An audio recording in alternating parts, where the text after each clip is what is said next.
Hello and a big welcome to the Aid Station. I'm Chris Robb and delighted today to be heading to Lucerne in Switzerland where we meet Reto Schorno, who's the partner of Athletic Sports Consulting, and he also wears a really important hat as the race director of the Swiss City Marathon. Reto, wonderful to see you. How are you?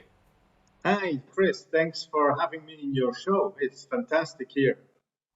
Wonderful. Really looking forward to your story, and I absolutely love that view behind you. We were talking before we started recording of the difference between Lucerne in Switzerland, where you sit, and Lausanne, where many people know as the headquarters of the IOC and many sports federations. And you were saying that sometimes you have runners, your events can be on the same weekend, and they're turning up to the wrong city, which is, I guess, a funny story as long as it's not you that it's happening to. But why don't we start by hearing a little bit of your story and how you came to be in such a beautiful location? Yeah, I'm born here in this beautiful city, so it's not on my fault that I'm living here, but I enjoy it very much. It's a touristic place, but we're suffering a lot from uh, less people now traveling to Switzerland due to the COVID stuff. And yeah, myself, I studied at the Swiss University Polytechnic in Zurich and finished as a master in computational science and engineering. But when I was young, I was a hammer thrower and was organizing some minor events in hammer throwing. But my father was one of the founders of the Lucerne City Race, and once a day, the Lucerne tourism director came to us and asked us about making a marathon in this wonderful city. And so we started with the thing. And once we realized that we do not have enough time, spare time, free time to do it by side. And so I decided to quit my job and start working only for the marathon. And yeah, this was 16 years ago, and I'm still here, so that's good. Wow, that's an amazing story, and I'm sure you've made a huge impact on the lives of so many people. And I think you speak about tourism, and clearly that's a big impact that our industry makes. But increasingly, I think this awareness of the health and well-being impact that we make, particularly post-COVID, and I have no doubt that that event has impacted the health and well-being of many hundreds of thousands of people.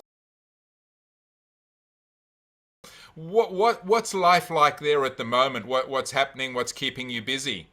So we are at the moment we are back to normal life, and at, it's a little bit difficult because all these concerts and parties and birthdays and weddings have been delayed and moved to this year. So all events are suffering from at least 20-30% less participants, no matter if it's a concert or a racing event. So that's what suffers everyone. And as I said, less tourists here, but sometimes it's also good to have less people on the roads and in the city.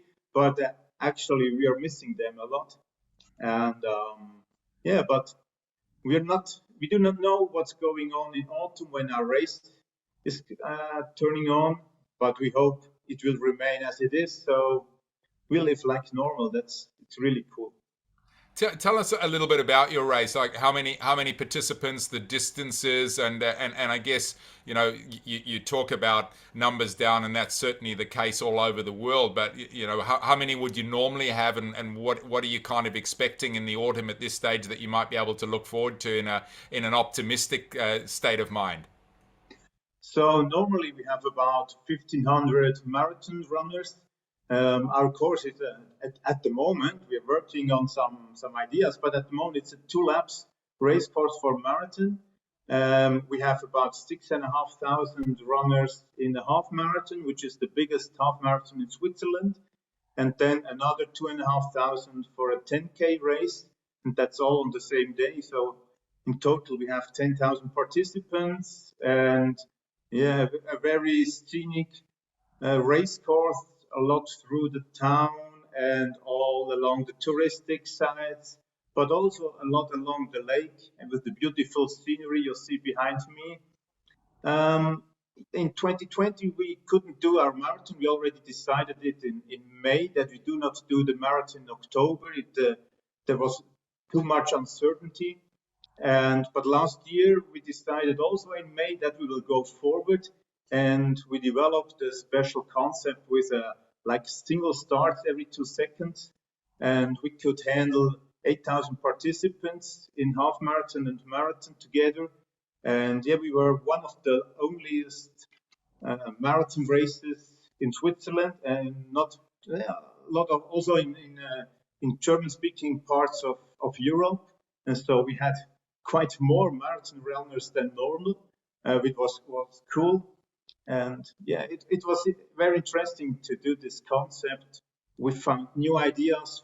We could integrate it also in this year's edition. And here's a lot of a huge thanks to Marcel Altenberg. You know it from the crowd management at Manchester University. And so we developed that stuff together. And this year we hope for normal numbers of participants. And as I said, some of the ideas we had from last year, we continue with improved starting procedures. But hopefully, fingers crossed, that we will have the same amount of people. For now, it looks quite good. So the registrations are like normal. But we do not know how it is end of October. So we're always a little bit nervous how it's going on. Yeah, wow. Well, that's a great story, and certainly, credit to Marcel because he actually introduced us, and love the way that you've innovated. Some of the research that you did. You just published a paper along with some people in Switzerland on the droplet effect of COVID and running in events. Maybe touch on that one a little bit. Hopefully it's not something that needs to be used too much again, but you never know, and it was valuable research. Yeah. So in Switzerland we've had I would say an association of all the running events, or at least the major ones. It's called Swiss Runners, and together with the National Athletics Federation called Swiss Athletics, we got a joint venture. And within this joint venture, we soon started to think about how can we support the races, that we can restart earlier than maybe some other mass participation events like concerts, because the government all threw together in one pot about it doesn't matter if it's a concert, a soccer match, or a running event. And so we started this study with Michael Riediker to find out how dangerous it is to run, and what can we do and improve starting procedures that we can minimize the risk on getting COVID during the race. And that's what we did. And yet the study finished luckily too late. So we are already over it, but now we're prepared for the next stage when it will come back. What we don't hope it will come back. Yeah, well, hopefully not. But yeah, again, it's that collaboration and partnerships that have helped us in so many ways. So as you move forward, it sounds quite positive in terms of the numbers. You've obviously set some great ideas in terms of your start, collaborating with Marcel.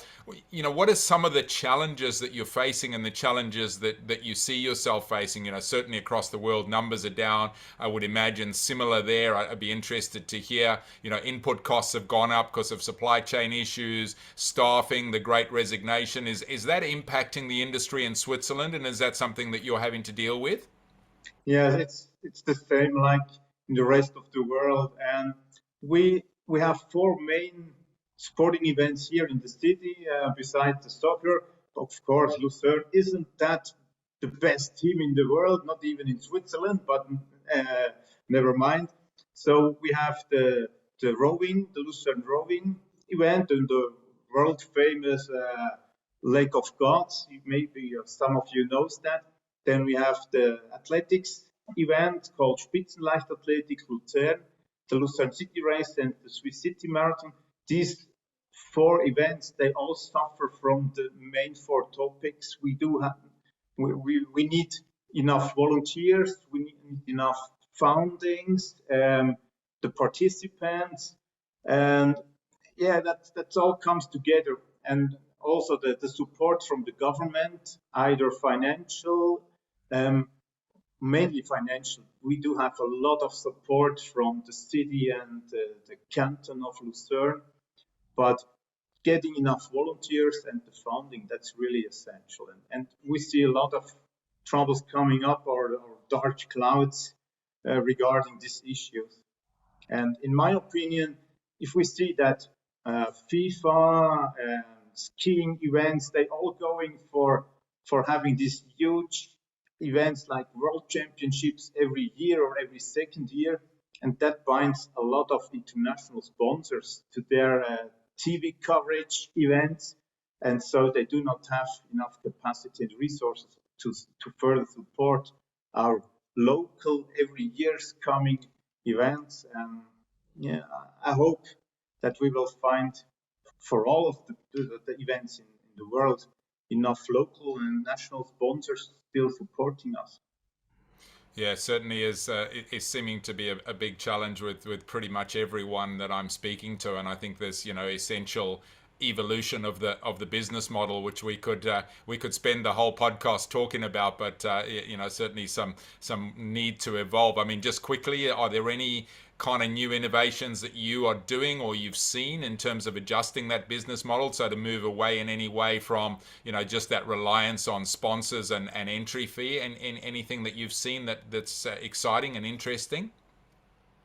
Yeah, maybe in Switzerland we are a little bit different to others. So I don't think that we can get in such a speed or velocity to new incomes like digital things. Like I've heard from Asia and America.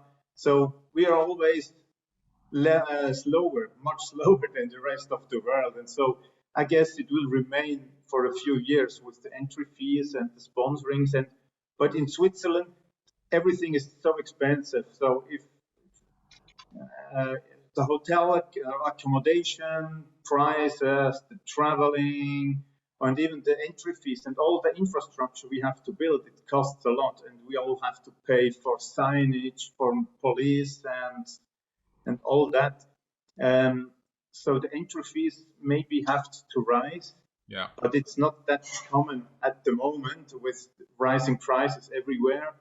And yeah, it will remain a big challenge for that. And we have to look for where we can save money in reducing some services, maybe. And I'm also keen on searching or finding some solutions to replace maybe some this finisher presence. Every runner wants to have a finisher presence in the finish area, but it costs. But the runners itself, he thinks everything is for free and sponsor will offer them, and that's not true. And so it's also a thing of the legacy that we can reduce materials giveaways, and yeah, we're still searching for ideas of that. But if not the whole market turns into this side or goes into this direction, then it's difficult to be the first mover and to have the success also. But we're trying to be innovative.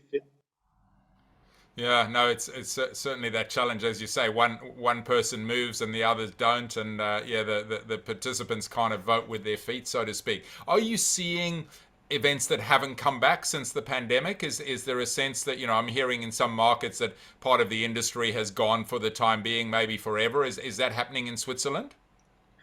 No, at the moment we don't see it yet, but it's not a problem then for financial reasons. We had a really very good support from the government, from the national government, so it can't be a financial issue. But what we see is that in some smaller events that the the organization committee or members of the staff, they quitted their job or doing for that as volunteers, and so maybe they can't find some new forces who will continue the event. But normal for now, we don't see anything like that. Yeah, that's great to hear. That, yeah, certainly the staff thing, decades of staffing been lost, and I guess that brings me to something that I always like to speak about on the aid station, and that's leadership. I mean, you clearly play a leadership role in the industry and the event itself.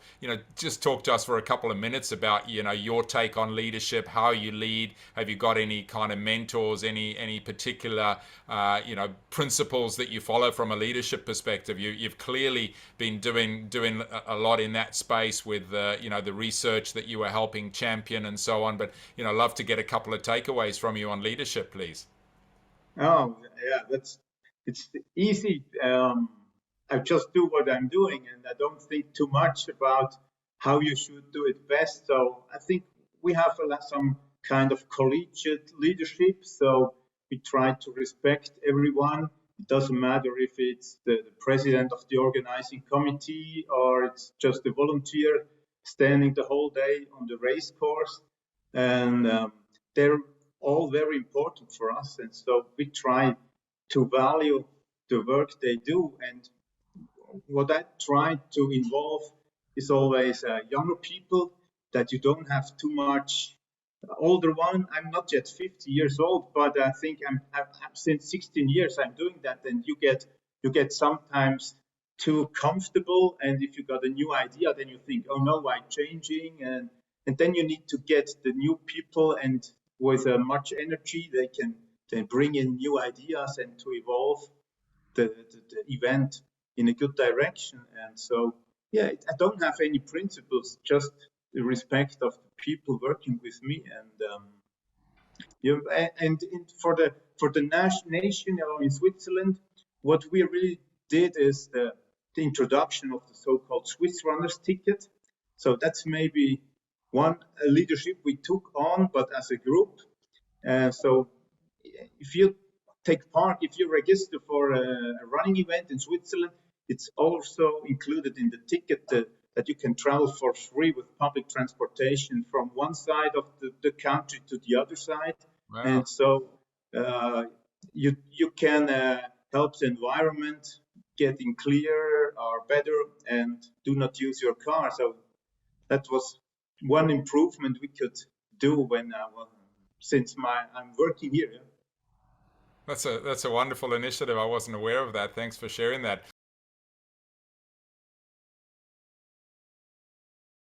As always, time flies by. I always like to end, as you know, with an inspirational story. Have you got something that you'd like to share, please?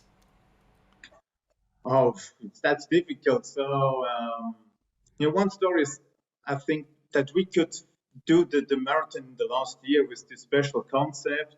We worked together with Marcel, that we didn't decide it too fast to abandon the marathon, that we do not make it in the autumn, that we had the courage to try it, and we introduced a totally new system, at least in Switzerland.